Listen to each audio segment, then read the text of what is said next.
네, 연산 서희 스타일스의 그 분양 가격입니다. 아무래도 그 아파트의 투자의 가장 큰 목적, 이 분양가가 되겠는데요.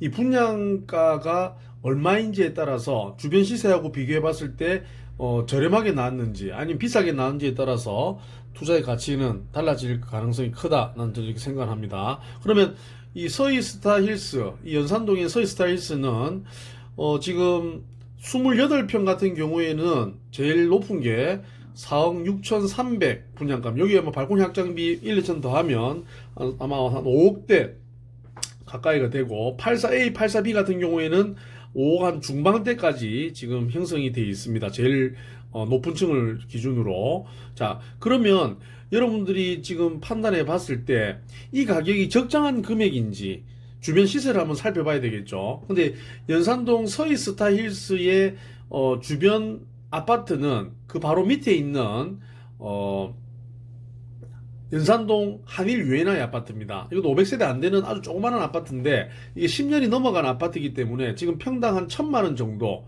32평이 한 3억 3천, 3억 4천 정도의 시세를 형성하고 있습니다. 물론 호가는 그보다 좀 더 높게 형성되어 있긴 하지만요. 그래서 그거하고 비교할 수는 없고 그 근처에 있는 아파트들, 뭐 연산자이 아파트랑 비교를 해보면 연산자이 아파트가 지금 32평에 6억 4천 5천 정도 지금 형성이 돼 있는데 뭐 그거하고 비교해 보면 요 금액은 그렇게 비싼 가격은 아니라고 보지만 연산자이랑 연산 서희 스타일스랑 비교를 하는 것 자체가 조금은 제가 볼 때는 같은 등급인지 한 번 더 생각을 해봐야 됩니다. 왜냐하면 연산자이는 지금 10년 된 연수로서는 좀 오래되었지만 그래도 1598세대의 대단지 아파트고 요거는 600세대 정도 되는 아파트. 그리고 연산자이는 또 자이라고 하는 브랜드고 그다음에 요거 스타일스는 스타일스라고 하는 또 비브랜드 아파트이기 때문에 그리고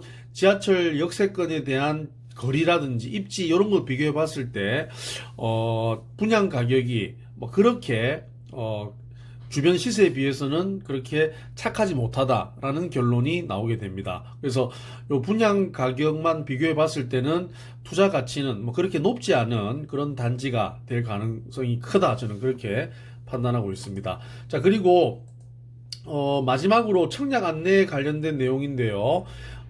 연산동이 조정 대상 지역이 되면서 이제 청약을 넣을 수 있는 사람이 세대주, 무주택 세대주와 1주택 세대주만 청약을 가능합니다. 그리고 그 세대주 중에서도 세대원 전체가 5년 동안 당첨된 사실이 없는 세대주만 청약을 넣을 수 있다는 걸 꼭 기억을 하셔야 되고 1주택 세대주 같은 경우에는 청약의 당첨이 조금이라도 확률을 높이기 위해서는 지금 현재 살고 있는 집을 반드시 처분해야 되겠다는 처분 서약을 체크를 해야지 당첨 확률이 조금이라도 높아진다는 것을 꼭 기억하셔야 되고 청약 통장을 가입한 지가 6개월이 아니라 이제는 2년 이상 경과돼야 되고 그 다음에 지역별 예치금 부산 같은 경우에는 최소 면적이 300만 원이 되겠죠. 그래서 300만 원 이상의 예치금을 넣어야 된다. 그래서 들어가 있어야 된다. 이렇게 보시면 되겠습니다.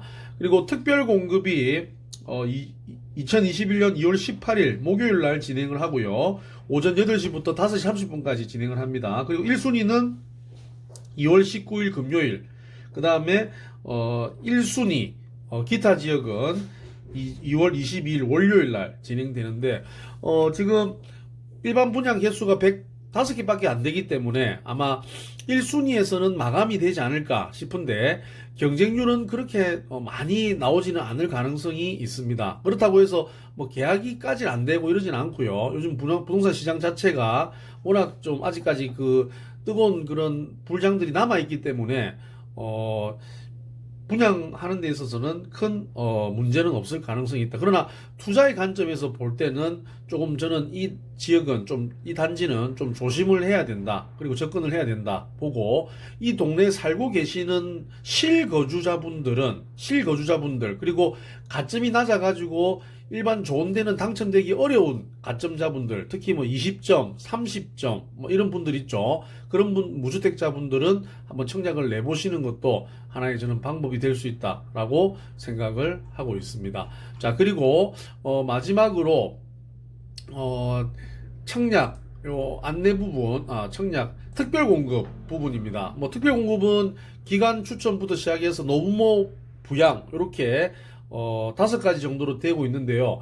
이 신청 자격은 여러분 잘 알고 계셔야 됩니다. 이걸 많은 분들이 이제 뭐를 지금 헷갈려 하시냐면 조정 대상 지역의 청약 통장 가입 기간이 2년 이상 있어야 된다라고 하는데 이 특별 공급은 좀 차이가 있습니다. 뭐냐면 다자녀 특별 공급과 신혼부부 특별 공급 요거는 6개월 이상 된 통장만 있으면 가입 한 6개월이 돼 있으면 신혼부부나 다자녀는 넣을 수가 있습니다. 그러나 생애 최초와 노부모 부양은 2년 24개월 이상 된 통장을 가지고 있어야지 청약을 넣을 수 있다는 거. 요거 기간에 대한 청약 통장 요건이 좀 차이가 있다는 거 여러분 꼭 헷갈리지 마시기를 부탁드리겠습니다. 그리고 청약 신청하는 기간은 8시부터 5시 30분까지 진행된다는 거 꼭 기억을 해 주시기를 바라겠습니다. 그리고 특별공급 유의사항은 여러분 한번 쭉 읽어보시고 가지고 청약을 실시를 하시면 됩니다. 지금 부모님하고 같이 살고 계시는 분들, 특히 부모님의 나이가 만 60세 이상 되시는 분들은 부모님 집이 몇 채에 관계없이 자식이 예를 들어서 내가 부모님하고 같이 살고 있는데 등본에 같이 돼 있어요. 그러나 만 60세 이상 되는 부모님이 두 분이다 만 60세 이상 됩니다. 그러면 내가 신혼부부 특별공급을 넣을 수가 있는 무주택 세대주가 되면 부모님이 집이 있는 거와 관계없이 나는 청약을 넣을 수가 있습니다. 특별공급도 마찬가지다 이런 이야기죠. 그러나 노부모 부양 특별공급만 부모님이 집이 있는 세대주는 만 60세 부모님이 이상 된다 하더라도 특별공급 자격은 제한된다는 거. 요것만 꼭 기억해 주시면 특별공급은 별 문제는 없다. 저는 그렇게 말씀드리고 싶습니다. 그래서 오늘 제대로 박사 TV에서는 그 서희 스타힐스에 대한 그 청약 안내에 대한 설명을 드렸고요. 그 다음에 이게 투자 가치가 어떻게 될까? 지하철과의 거리, 그 다음에 입지, 그 다음에 분양가 이런 것들을 기준으로 제가 여러분들에게 설명을 드렸습니다. 그리고 마지막으로 분양 일정입니다. 2021년 2월 8일 날 그랜드 오픈을 했고요. 그 다음에 18일 목요일 날 청약 특별 공급을 진행하고 19일 날 1순위 해당 지역, 그다음 기타 지역은 월요일 날 이렇게 진행된다는 거 마지막으로 꼭 기억해 주시기를 바랍니다. 제대로 박사 TV였습니다. 감사합니다.